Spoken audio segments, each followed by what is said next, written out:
Merhabalar herkese, hoş geldiniz, selamlar. Welcome everyone. Değerli katılımcılar, yatırımcılar ve girişimcilik ekosistemimizin değerli üyeleri. Ben Bars Börteçene, tanımayanlar için Turkish Bank grubunun abim Kurt Börteçene ile beraber 3. neslini temsil ediyoruz. Bugün burada bir etkinlikte buluşmuş olmanın ötesinde inovasyonun ve finansın kesişim noktasında yer almaktan dolayı heyecan duyuyoruz. VBW kurucu ortağı Kerem Mavi Tuncalıları sahneye davet ediyorum. Teşekkürler. Bars, teşekkür ederim. Hepiniz hoş geldiniz. Sevgili Turkish Bank ailesi ve değerli dostlarımız, yatırımcılarımız. Hepiniz hoş geldiniz. So, what do you see the potential health problems to be in the short term and the mid-term? Yeah. Well, so with the aging, we are actually we have already entered into a new era of the problems of aging population because especially with the increased lifespan and with the good control of chronic diseases such as diabetes, even cancer, they are living longer than ever before. So we see the population is aging and it's bringing problems with, especially as my expertise in the musculoskeletal system or neuromusculoskeletal system, some problems related to the tissues, especially the cartilage tissue. So osteoarthritis, I think, it's one of the biggest problem because it's the wear of cartilage by time, and unfortunately, cartilage tissue is a tissue that cannot repair by an original tissue. It's not like bone. If you break the bone, bone comes back. But cartilage, if you break the cartilage, then you're done.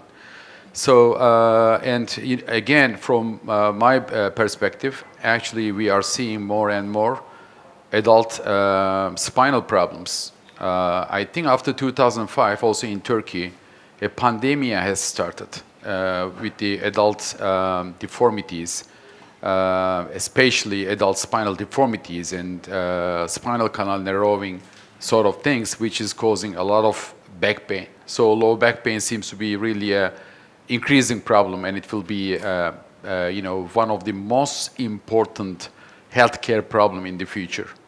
We have done, I'm a founder of also a study group in Europe, which is named as European Spine Study Group.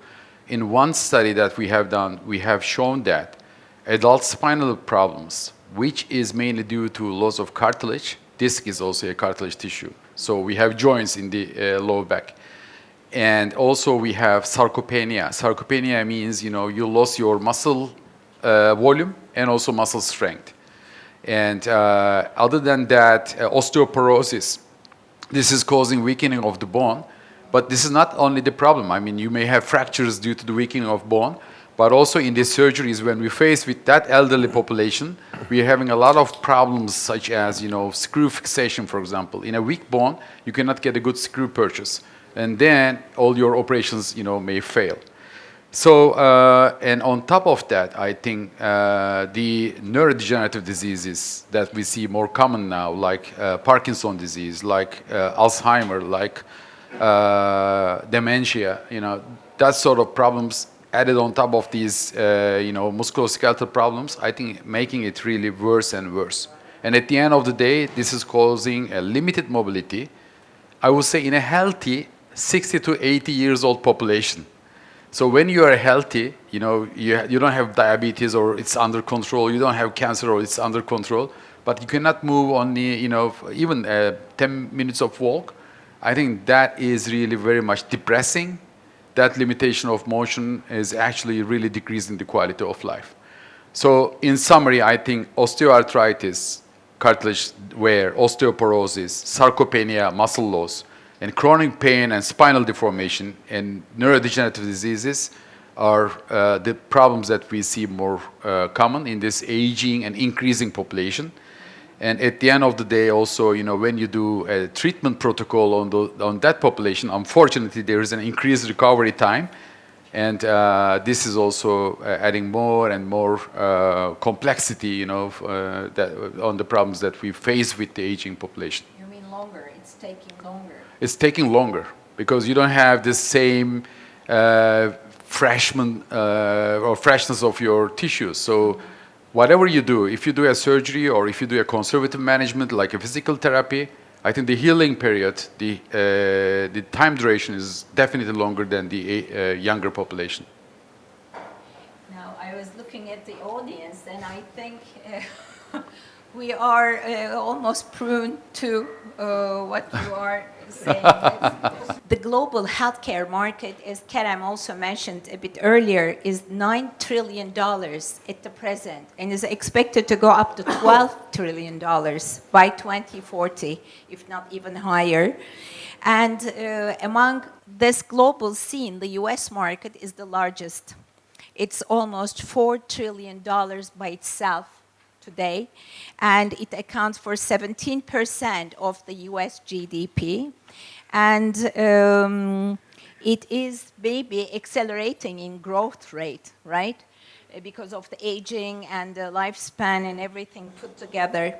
So, as Kerem again, or Ceylan mentioned, John has established 13 companies until today, and I believe most of them are in the orthopedics and spine arena. So he has lots of experience in the field. And he knows, and we understand that healthcare is very big in size, and it's expensive for the countries and the families and the human being individually. So, dear John, how do you navigate in this massively fast expanding and competitive market? How do you define opportunities? How do you pick out opportunities, and how do you go ahead investing into them?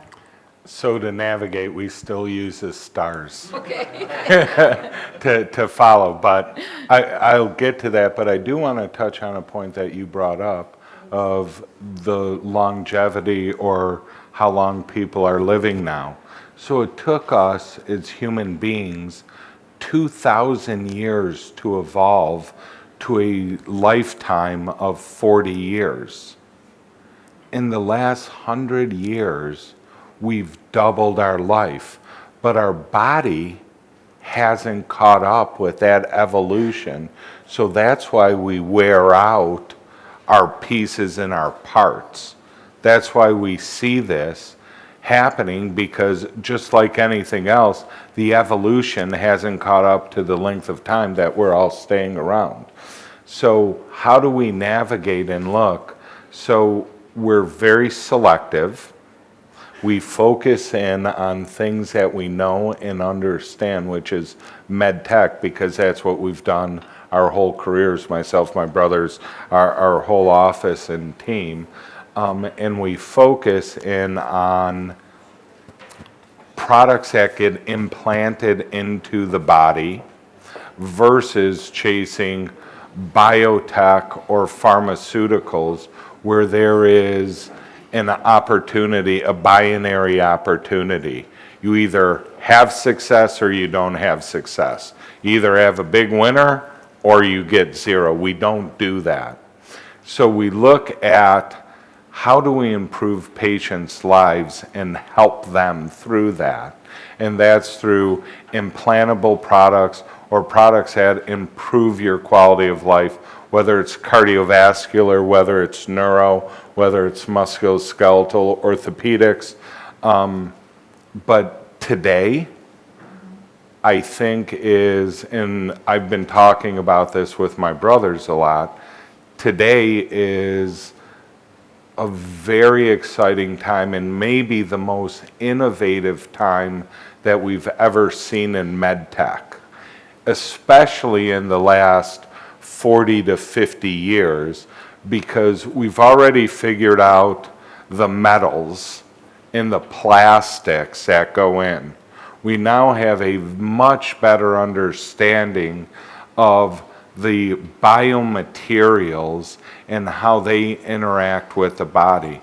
Now we're bringing on technology and knowledge and marrying technology, monitoring that technology to get better results. So a constant monitoring of using technology, whether it's communications, whether it's digital, we call it digital health, in marrying the metals, the plastics, the biomaterials with technology to have even better results and reduce down those complication rates, reduce down the healing times, shorten those times so that people are much more willing, and kind of that old thought of, oh no, I have to have surgery and I'm not going to be as good, you know, versus no, I have to have surgery and now I have all of these other things that help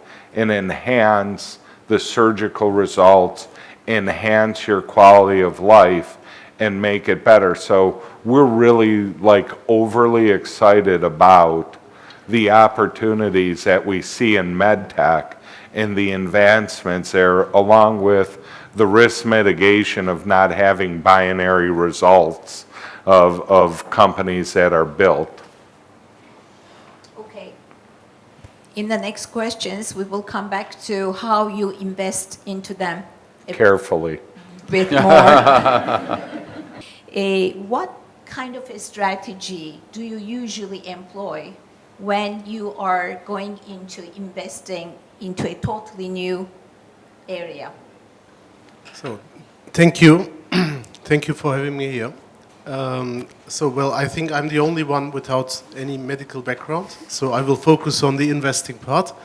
And, you know, all the areas I'm investing in technology, and I'm investing in things which are known as, you know, startups, tech, software, etc. And every time I invested, this was new to me. And then you start learning with your investment. And if I would invest into MedTech, and I will come to that later, I think it would be the same, right? But my criteria are shaped by experiences. So I usually look at three things. The first one is timing, because the entire empirical research about, you know, investing, venture capital, private equity tells us that timing is the most important success criteria in investing into startups, right? If you invest too early, then you fail.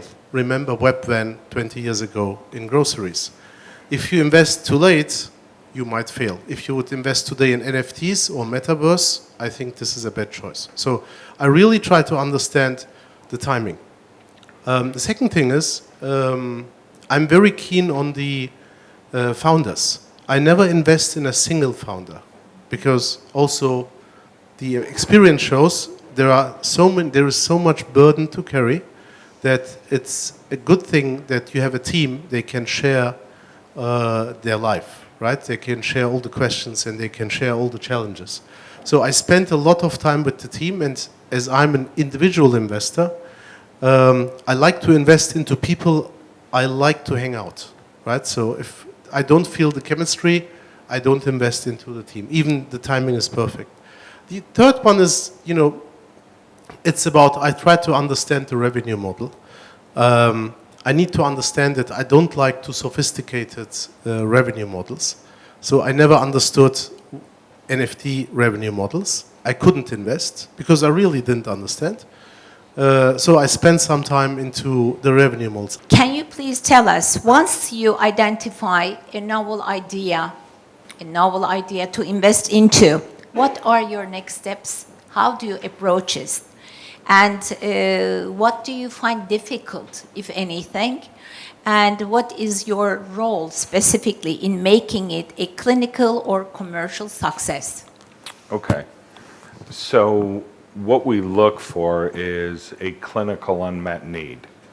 So we just don't want to do copycat products or say, oh, someone's doing this, so let's jump on the bandwagon and do that. We interact a lot with surgeons and a lot with the whole healthcare medtech community, and we find these clinical unmet needs. Then we generally find a surgeon who has helped develop a solution for that clinical unmet need. This is key because the great professor here has his hands inside of patients. Right. He knows what works, why he's having difficulty with this, what challenges he's facing. And we found through the history of MedTech is that those products last a very, very, very long time. The engineers who develop a product without the input of the surgeons or the surgeons telling them what the problem is are looking for a solution. Those products and technologies don't last. So how we identify is addressing that clinical unmet need. Then we do market development. So how do you build a company? First, you have to have a good management team. Someone who is in it to develop a product and help people. If they're in it only to make money, then we're out. We don't participate. As soon as hard bumps in the road come or challenges, they walk away, they get discouraged. They don't have the vision to want to help people. We take that clinical data and clinical information and we get approvals, because in every country you have to go through that country to get approval to sell products. In the US, it's called the Food and Drug Administration. That's why we created MICRA, our consulting business. That's a risk that we're very comfortable with, of getting through approval process with the government, and we know how to do that, and our team is the most successful team in the world doing that. So then you have to develop, how do you make it a clinical and a commercial success, is by picking the right doctors to work with and going to surgeons that you have relationships with. I've been in surgery with more than 500 surgeons around the world, only spine surgeons. Other surgeons, another 150. I've been shoulder to shoulder with them, and way back when in some countries you could actually assist. I've been in spine surgery here in Turkey also, by the way. So having those trusted surgeons where you can bring the product to, and then knowing all of these other surgeons who aren't those 500 I've been with, but other surgeons, and how they do surgery, and get them to use the product first, to show the clinical success, to show that it works. Then you take that data and you inform other surgeons and you show them, hey, this is how it works. Here's the rationale, the reason for it. Here are the tools that make you perform good or better surgery. Here's the data from your peers that proves that this works. And then you get on podiums, you have people talking about it, other surgeons start using it, you make sure you train them properly and get those good results, and then you have these massive organizations like Medtronic, like Johnson & Johnson, that you probably are all familiar with. What they are massive sales organizations. So then they say, okay, this product works, we can now put it into our sales force. They pay us a lot of money for that. And then they take it and drive it and put it through and have further success. And we've been successful multiple times because we have sold 17 businesses to companies like Medtronic, Johnson & Johnson, Stryker, all of the big healthcare companies. And all of those are still being sold and still hold number 1 or number 2 market position that we delivered to them.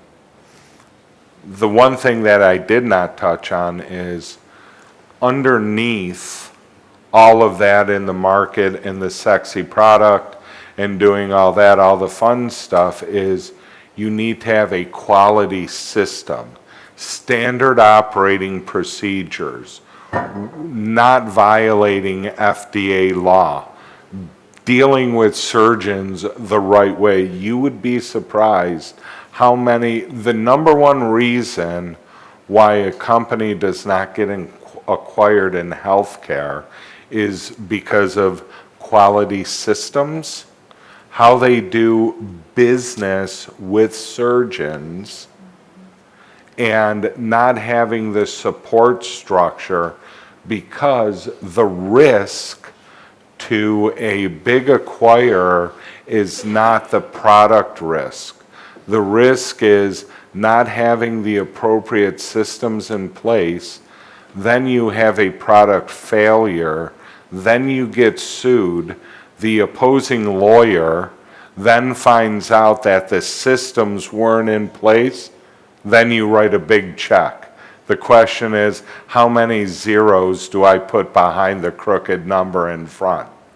So they mitigate their risk by doing all the important roll up your sleeves dirty work that isn't fun but actually enhances value and gives you excess return. Much for the interest.